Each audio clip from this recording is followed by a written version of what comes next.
Well, we want to apologize firstly because there were some technical issues in the previous live and that is why we had to cancel it. But now hopefully all the technical issues have been sorted and we are ready to resume yet again. But before I come to this, let us take a moment and appreciate the brilliance of South Africa, in particular Heinrich Klassen, because Heinrich Klassen's 174 has meant that South Africa have posted 416 for 5.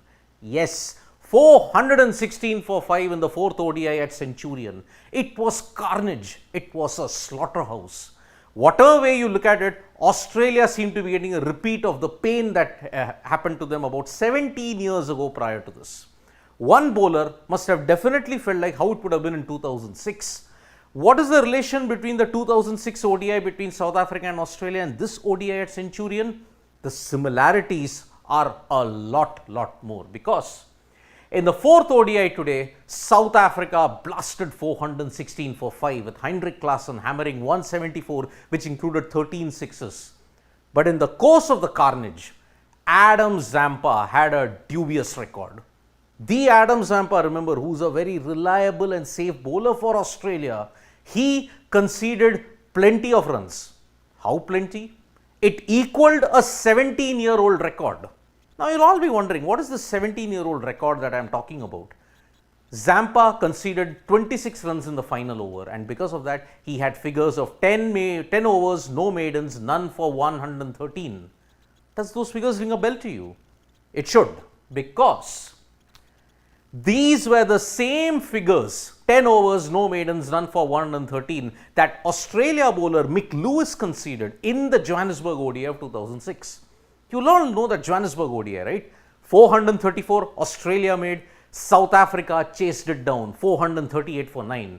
1 wicket, 872 runs were scored on that particular day, and after that, cricket never became the same again. 17 years later, in the heights of the par score in ODIs becoming 350, 400, South Africa have yet again scored 400 plus against Australia. One bowler has borne the brunt yet again, and is Adam Zampa. 10 overs, no maidens, none for 113. Prior to Mick Lewis, it was Wahab Riaz who had 10 overs, no maidens, none for 110 against England. And what was England's score in that? 444 at Nottingham. Now, Zampa, Mick Lewis, Wahab Riaz, there's also Rashid Khan, there's Brian Vittori, Tim Southee, Martin Snedden. All of them have conceded over 100 runs. Snedden though had it in 12 overs, but all these guys 10 overs. There was also a Brian Vittori from Zimbabwe, the left-arm pacer who conceded 105. So, it has been carnage, and Adam Zampa bore the brunt of it. But you have to appreciate Heinrich Klassen. Coming in at number 5, he changed the entire game with his power hitting, and he just fell 1 run short of the record that would have been at number 5. The most famous knock which was never telecast. Kapil Dev's 175 not out at Tunbridge Wells versus Zimbabwe ensured his career not only turned around, India's World Cup and cricket changed forever. And because of that, India is a superpower like it is today. Klassen's 174 at Centurion is a class act. He just went past Jaskaran Malhotra, who also hit 173 for USA against Papua New Guinea. But 222 runs in 92 balls between Killer Miller and Klassen. What a staggering run rate it was.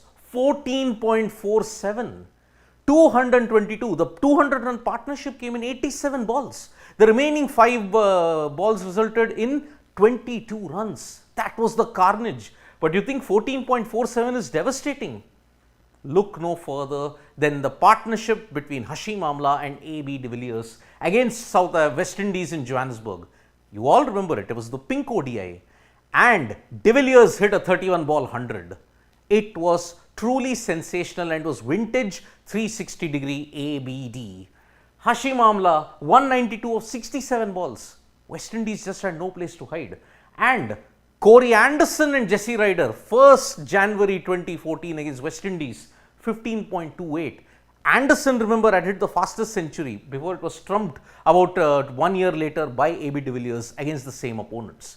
14.47, 15.28, 17.19. This is run scoring at its freakish best. Six hitting machine. Klassen was a classy six hitting machine at Centurion. 13 sixes, but he lags behind a certain ABD. 16 sixes that he had hit. ABD versus West Indies in Johannesburg. Even Quinton de Kock had hit that much in one match, and even 11 by ABD and 11 by QDK at Centurion, because he had absolutely torn the Australians to shreds. And because of that, Klassen 13 sixes, 416 for 5. Need I say anything more? But look at the highest scores in Centurion. 392 for 6 was the previous highest that South Africa had hit against Pakistan in 2007. 10 years later, they ramped it up with 384 for 6, and 361 for 6 versus West Indies in 2015. But all that is now past, because 416 for 5 versus Australia sits right on top. And many people will be wondering whether it can ever be broken here, because Klassen's hitting was absolutely freakish. Most 400 plus totals. It is no surprise that it is South Africa, because this was their 7th 400 plus total. They had started off with a 438 against Australia. Now their 7th has also come against Australia, 416. And remember, they have had two 400 plus totals against the West Indies at Johannesburg as well as in Sydney. All that was thanks to AB de Villiers. And in the past also against India at Wankhede, 400 plus. Every single time, if you want a behemoth of a 400 plus total, it is always South Africa. 6 India, 5 England, 2 Australia. England are also slowly getting there. They didn't have any prior to 2015. Now they have 5 in 7 years. Carnage, absolute carnage, and records just flowed like the Hennops River at Centurion. South Africa are coming one step closer to sealing the series 2-2.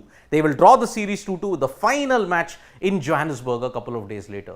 This will not put Australia in a good frame of mind heading into the World Cup. South Africa, they may have been hammered 3-0 in the T20 Is, 2-0. They were trailing at that point in the third ODI at Potchefstroom. Now they are staging an epic fight back for the ages. Thank you so much, folks, for joining us for this live. We'll be back with more updates on sports today. Tap that bell icon so you know when we go live, and don't forget we are on Facebook, Twitter and Instagram as well. Thank you.